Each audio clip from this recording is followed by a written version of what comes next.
Lucky चुपचाप hall में अपनी टेबल पर आकर बैठ गया। उसने देखा कि वहां पर केशव और शांतनु भी थे, लेकिन उसे विराज कहीं भी नजर नहीं आ रहा था। इतने में जैसे ही शांतनु की नजर उसके ऊपर पड़ी तो वो सीधा लकी के पास आ गया। केशव और बाकी लोग भी उसके पास में आकर जमा हो गए और सब लोग उसका मजाक उड़ा रहे थे। लेकिन जैसे ही लकी को मौका मिला तो वो पीछे नहीं रहा और उसने भी केशव की टांग खींच दी। अपने बारे में इस तरह की बात सुनकर केशव को गुस्सा आ गया। वो गुस्से में एकदम पीछे की ओर हटा और फिर नफरत भरी नजरों से लकी की तरफ देखते हुए बोला, अबे ओए, फालतू की बात करने की ना जरूरत नहीं है और इस बात को भूलना मत कि मैं तुझे इतनी आसानी से छोड़ दूंगा। तुझसे तो मैं अपना सारा हिसाब चुकता करने के बाद ही जान लूंगा। You will have it from my side. Keshav ने अंग्रेजी में उसे धमकाते हुए कहा। अरे क्या बात है, सब लोग आ भी गए? लगता है कि मैं ही आने में लेट हो गया। वैसे सब एक टेबल के पास में क्या कर रहे हैं? इससे पहले कि लकी उसकी कोई बात का जवाब देता, उसे पीछे से किसी की आवाज आई। सब लोगों ने वो आवाज सुनी तो पीछे की तरफ घूम गए। उन्होंने देखा कि एक लंबा और जवान सा आदमी अंदर आ रहा था। उसने काले रंग का सूट पहना था। उसे देखकर लग रहा था जैसे किसी फिल्म का हीरो था वो।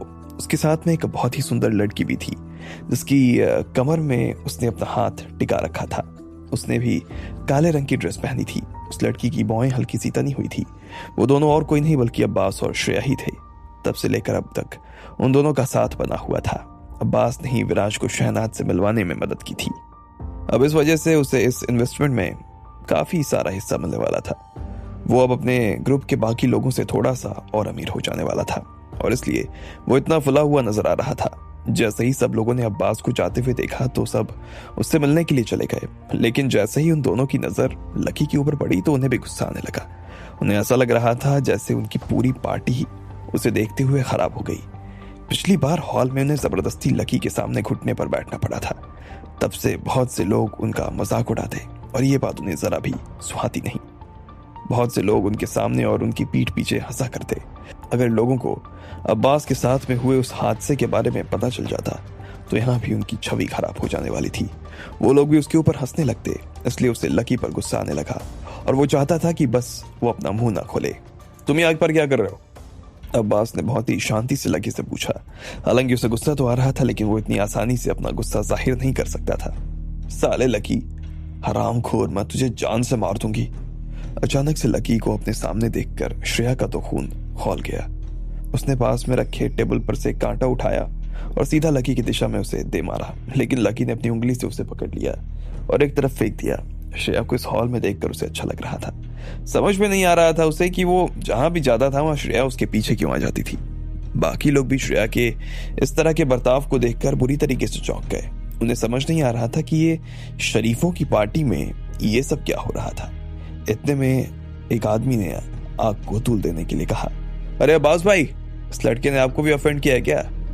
अब इससे पहले कि अब्बास उसकी इस बात का कोई जवाब दे पाता, बीच में श्रेया ने ही कूदते हुए कहा, हाँ किया है ना, बहुत किया है। आपको पता है जब इंटरनेशनल गेम्स की शुरुआत हुई थी तो ये साला हरामखोर। इससे पहले कि श्रेया अपनी तरफ से आगे कुछ कहकर अपना ही काम खराब करती, अब्बास ने उसे बीच में ही रोक दिया और धीरे से उसके कान में बोला, हमें इस बारे में अभी और कोई बात नहीं करनी चाहिए, चुप रहो। अब्बास ने अपने आप को पूरी तरीके से शांत रखा था और यहाँ पर किसी तरह का कोई तमाशा खड़ा नहीं करना चाहता था। वो फिर से लकी के सामने घुटनों पर तो नहीं आना चाहता था और ना ही अपने दोस्तों में अपनी हंसी उड़वाना चाहता था।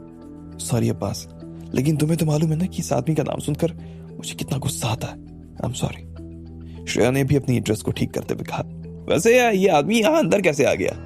इतनी बड़ी पार्टी में इस आदमी का यहाँ क्या काम है यार? अब्बास ने एक बार के लिए फिर से लकी की तरफ देखा और उसके साथ में बैठी हुई लड़की को देखकर कहा। रीना और बाकी लड़कियां सिर्फ लकी के इशारे की वजह से रुकी हुई थी, वरना वो जिस तरह से श्रेया को घूर रही थी ऐसा लग रहा था वो उसके शरीर के चिथड़े चिथड़े कर देने वाली थी। उन्हें काफी गुस्सा आ रहा था और उनका गुस्सा देखकर श्रेया को भी एक बार के लिए डर लगने लगा। इसलिए वो अब्बास के पीछे आकर छिप गई। इधर पहले से जो लोग खड़े थे उन्होंने अब्बास की तरफ देखा और कहा, अब्बास भाई, भले ही इससे पहले तो हमारे बीच में बहुत लड़ाइयां हुआ करती थी और आप और मैं एक दूसरे की टांग खींचने का कोई मौका नहीं गवाते थे, फिर भी अगर इस आदमी को सबक सिखाना हो ना, मैं आपके साथ खड़ा रहूंगा। आप जैसा कहोगे आज वैसा ही होगा। केशव ने अब्बास की तरफ देखते हुए कहा और फिर लकी की तरफ देखकर मुस्कुराने लगा।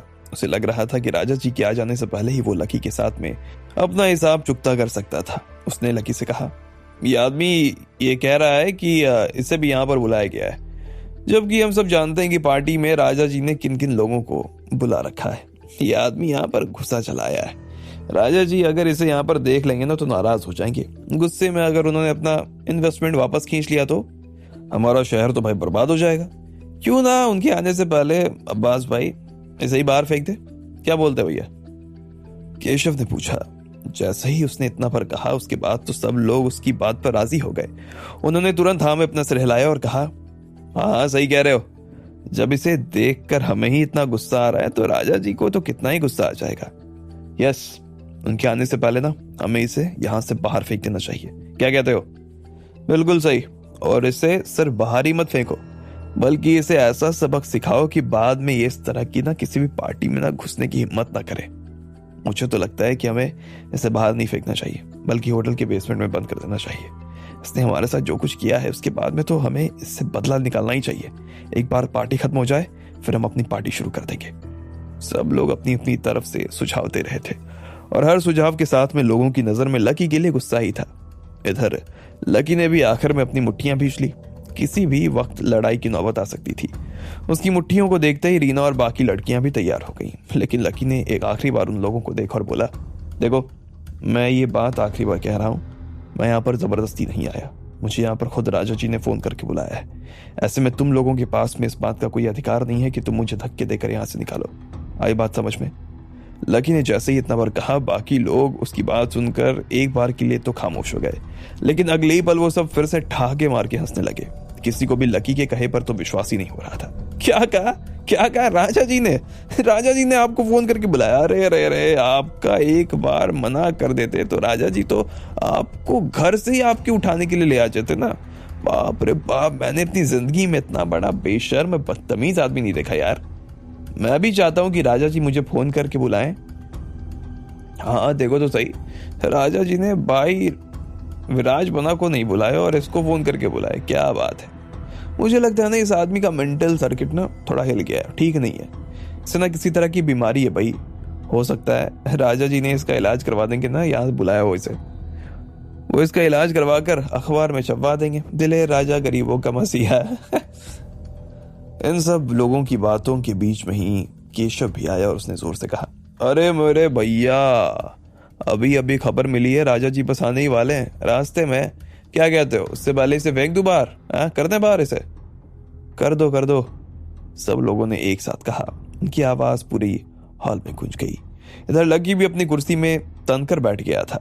बाकी सब लड़कियां भी बस उसके इशारे का ही इंतजार कर रही थी। इतने में धीरे धीरे सब लोग लकी की दिशा में बढ़ने लगे। हॉल में सिर्फ उनकी हंसी और उनके जूतों की आवाज आ रही थी।